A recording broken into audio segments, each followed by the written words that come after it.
नमस्कार, सुप्रभात। स्वागत सबरंग कार्यक्रम में आप सभी का। मित्रों, कहते हैं कि जो दिल में शिकवे और ज़ुबान में शिकायतें कम रखते हैं वही हर रिश्ते निभाने का दम रखते हैं। सचमुच रिश्ते हमारे जीवन के लिए कितने महत्वपूर्ण हैं ये बताने की आवश्यकता नहीं है। रिश्ते ही हैं जो हमें बल देते हैं, शक्ति देते हैं, आगे बढ़ने के लिए प्रेरित करते हैं। लेकिन यदि दिल में कोई शिकवा आ गया या ज़ुबान पे लगातार शिकायतें ही हैं तो संबंध कमज़ोर होने लगते हैं, संबंधों में दरारें पड़ने लगती हैं, गांठ पड़ जाते हैं।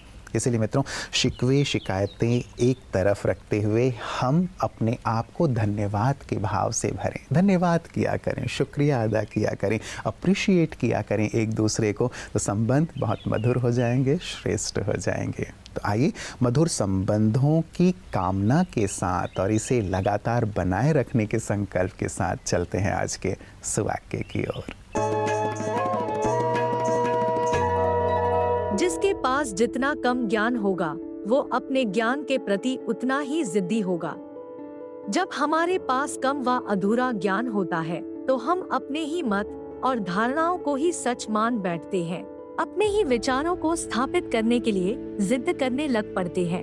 अन्य तत्वों या विचारों को स्वीकार करने में हमें अत्यधिक कठिनाई महसूस होती है और अपने ही दिए हुए विचार हमें सत्य प्रतीत होते हैं। इसका मूल कारण है अधूरे रूप से ज्ञान उठाना। जब हमें अपने ही ज्ञान का अहम हो जाता है तो दूसरों के द्वारा दी गई सलाहों को हम स्वीकार करने में असमर्थ होते हैं। इसलिए कहा जाता है कि एक अच्छा वक्ता बनने के लिए पहले एक अच्छा श्रोता बनना जरूरी है, तभी हम ज्ञान को संपूर्ण रीति से धारण कर सकेंगे। मित्रों, कहते हैं आप स्वयं उस प्यार के अधिकारी हैं जो आप हमेशा दूसरों को देने की कोशिश करते हैं। सचमुच हमारा प्रयास हमेशा रहता है कि हम दूसरों को प्यार दें, सम्मान दें, अपनापन दें, सहयोग दें, और ये देना बहुत अच्छी बात है, इसमें कुछ गलत नहीं है। लेकिन दूसरों को देने के साथ साथ यही चीज़ें हम स्वयं को भी दिया करें। हम खुद को भी प्यार करें, खुद को भी सम्मान दें, खुद के साथ भी वक्त बिताएं। क्योंकि जब आप खुद को प्यार करते हैं तो आप अपने आप को जैसी नकारात्मक बातों से ऊपर उठा लेते हैं। कई बार हम अपने आप को जब वक्त नहीं देते हैं तो हम अपने आप को हीन भावना और नकारात्मकता से घिरा हुआ पाते हैं।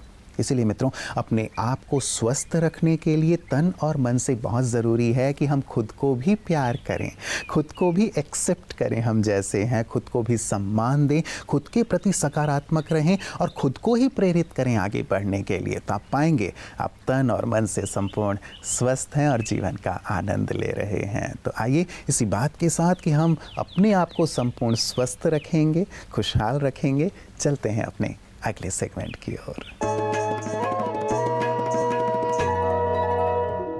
नमस्कार।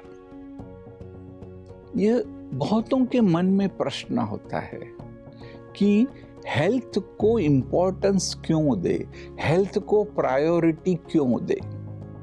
क्योंकि ये मानी हुई बात है कि जब तक हम बीमार नहीं होते हमें स्वास्थ्य का इम्पोर्टेंस क्या है वो पता नहीं चलता।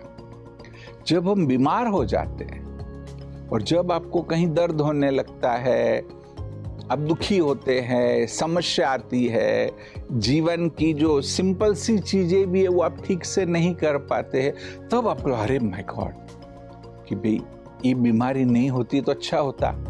जैसे और कोई चीज है, फॉर एग्जाम्पल कि भी आपकी थोड़ी बदनामी होगी तो हो सकता है कि थोड़े समय में लोग भूल जाएंगे। और कोई भी बात कि आप बिजनेस में फेल हो गए तो वापस भी आप सफल हो सकते हैं। परंतु एक बार हमने स्वास्थ्य गंवा दिया, फिर जो जीवन की छोटे छोटे सुख है कि भी आराम से सोना, या तो कहेगी कंफर्टेबल फीलिंग आए, जैसे भी मैं बैठा हूं भी कंफर्टेबल है, कहीं बैक पेन नहीं है, घुटनों में दर्द नहीं है और कोई समस्या नहीं है, तो अब अच्छा फील करते हैं। वह चीजें भी एक बार आप स्वास्थ्य को गंवा देंगे फिर नहीं कर सकते। इसलिए बस ये बात कि आप हेल्थ को इम्पोर्टेंस देना सीख जाओ, उसको प्रायोरिटी दो। तो दूसरी चीजें जो है वो ऑटोमेटिक होगी। मैं समझता हूँ आज से आप सब स्वास्थ्य को प्रायोरिटी देने लगेंगे। मित्रों, आज हम जीवन के जिस भी मुकाम पर हैं, जिस भी स्थान पर खड़े हैं, जिन भी स्थिति और परिस्थितियों के साथ हैं, उसके कारण हम स्वयं हैं।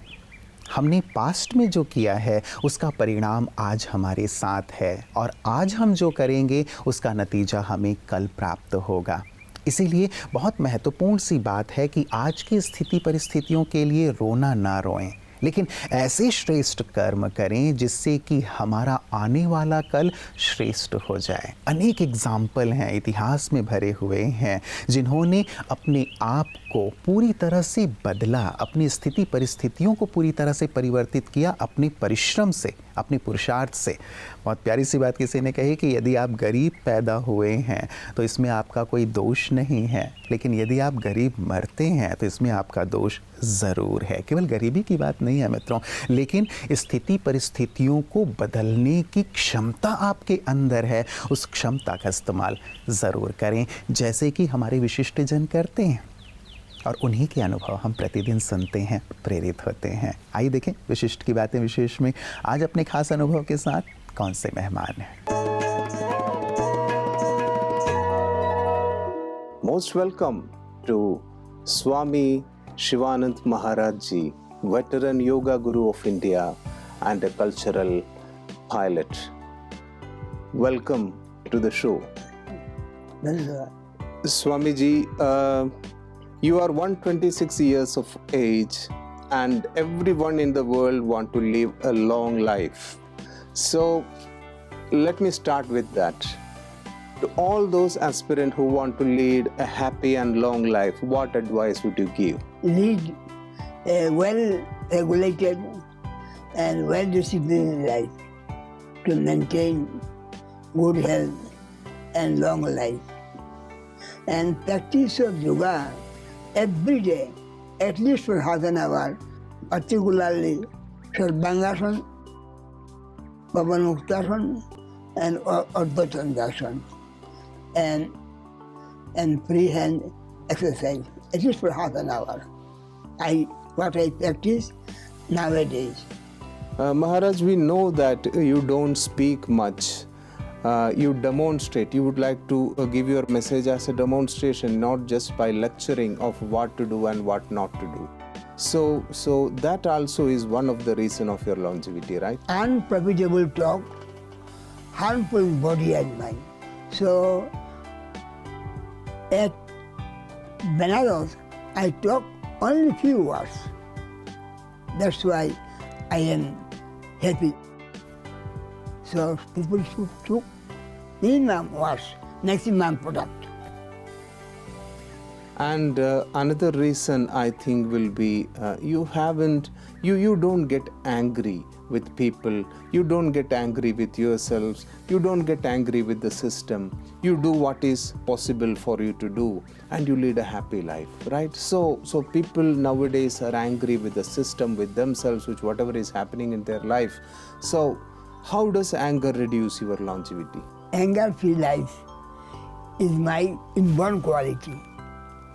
Najas cool, life is beautiful. Najas cool, must be cool, and life will be beautiful. Simple answer. You should be cheerful in adverse circumstances. But how to do that? How? Guru is very essential. Blessing of Guruji is very essential to make my life beautiful. Okay. मित्रों, किसी ने बहुत प्रेरक सी बात कही है कि सुख साधनों से नहीं लेकिन साधना से प्राप्त होती है। यूँ देखा जाए तो हर एक व्यक्ति साधना कर रहा है, कर्म क्षेत्र पे जो लगा हुआ है, कार्य कर रहा है, वो कार्य के प्रति जैसे साधना का ही भाव रखता है। माताएं बहनें जो घर संभाल रही हैं वो भी उनकी साधना है, स्टूडेंट्स जो पढ़ाई पढ़ रहे हैं वो भी उनके लिए साधना है। लेकिन इस साधना के साथ साथ एक साधना हमें और जोड़ लेनी है, और वो है आध्यात्मिक साधना। और आध्यात्मिक साधना का अर्थ है कि कार्य करते हुए ईश्वर को याद करना, कार्य करते हुए अपने सारे बोझ, अपनी चिंताएं ईश्वर को अर्पित कर देना। ये आध्यात्मिक साधना है जो जीवन को बहुत सहज, सरल और सुखदायी बना देता है। नमस्कार, सादर प्रणाम। मैं प्रोफेसर राजीव शर्मा आप सभी का वेलकम करता हूँ। एक बार 3 दोस्त पिकनिक पर गए। वहाँ उन्होंने खीर बनाई। सबने एक एक कटोरी खीर खाई और एक कटोरी खीर बच गई। अब वो बची हुई एक कटोरी खीर का क्या किया जाए, तो तीनों मित्रों ने एक निर्णय लिया कि हम रात को सो जाते हैं और जो भी बढ़िया सपना देखेगा सुबह वो इस खीर को पी जाएगा। तीनों उठे सुबह। पहले वाले ने कहा कि मैंने बहुत बढ़िया सपना देखा। क्या सपना देखा? कि मैं तो सपने में अयोध्या गया, वहाँ राम जी के सिंहासन पर भरत बैठने को तैयार नहीं हो रहे थे, तो मुझे बिठा दिया गया और मैं अयोध्या का राजा बन गया। सबने कहा बढ़िया बढ़िया सपना देखा भैया। दूसरे से पूछा तू? तो कि मैं तो साहब द्वारिका गया, वहाँ पर वो कृष्ण जी थे। कृष्ण जी ने कहा कि अब मैं तो जा रहा हूँ इस धरती से, तो तू मेरे यहाँ का शासक बन जा। तो मैं द्वारका नरेश हो गया। दोनों मित्रों ने तीसरे की तरफ देखा तो वो बड़ा उदास था। तो उन्होंने पूछा भैया तूने क्या सपना देखा? तो वो तीसरे मित्र ने कहा कि मैं क्या सपने के बारे में बताऊं साहब, मैं तो रात को खूब मुझे पीटा गया। कैसे पीटा गया? तो उसने कहा सपने में हनुमान जी आए, उन्होंने गदा उठाई और मुझे खूब पीटा और पीटते पीटते कहा कि चल उठ और जाके खीर पी। तो मैं उठा और उठकर खीर को पी गया। दोनों दोस्तों ने कहा कि वाह यार, तू खीर को पी गया, कटोरी खाली है, तूने हमको क्यों नहीं जगाया? तो वो तीसरे ने कहा कि जगाता कैसे, तू तो अयोध्या का राजा बन गया था और तू द्वारिका का राजा बन गया था। कहने का मतलब ये है कि जो सोवत है सो खोवत है। जो सपने देखता है वो कुछ भी प्राप्त नहीं कर पाता, लेकिन जो जागते रहता है और अपने सपनों के क्रियान्वयन के लिए जागृत अवस्था में प्रयास करता है, सफलता की खीर उसे ही मिलती है। ठीक ही कहते हैं APJ कलाम साहब कि सपने वे नहीं होते जो नींद में आते हैं, बल्कि सपने वे होते हैं जो नींद को आने ही नहीं देते। ओम शांति। मित्रों, चलते चलते एक बहुत प्यारी सी बात, अपने आसपास सबको इतना प्यार दें कि लोग आपसे ये पूछें कि क्या आप प्यार में समाये हैं, तो आप प्यार से कहें कि नहीं, प्यार मुझ में समाया हुआ है। आज संसार में सुख सुविधाओं के साधन तो बहुत हैं, लेकिन आवश्यकता प्यार की है, स्नेह की है। उसी की चाहना कामना हर एक व्यक्ति रखता है। तो हम प्यार की कामना रखने वालों की लाइन में ना खड़े हुए हों, लेकिन सबको प्यार देते चलें। जितना आप प्यार देंगे उतना औरों का प्यार भी आपको प्राप्त होगा, और साथ ही लोगों को प्रेरणा भी प्राप्त होगी कि हम भी सबको प्यार देते चलें। सचमुच इस प्रकार प्यार की सरिता हम चारों ओर प्रवाहित कर पाएंगे और प्यार में डूबे हुए लोग सचमुच सुख और आनंद का अनुभव करेंगे। ईश्वर पिता भी हमसे यही चाहते हैं और हर एक मनुष्य आत्मा भी यही कामना रखती है। तो क्यों ना आज और हमेशा सबको प्यार बांटते चलें, ताकि हमारा पूरा समाज स्नेह से युक्त हो जाए, स्नेह की सुंदर सरिता चारों ओर प्रवाहित होती चले। अपना ख्याल रखिएगा। कल पुनः इसी वक्त आप सबसे मुलाकात होगी। नमस्कार। ओम शांति।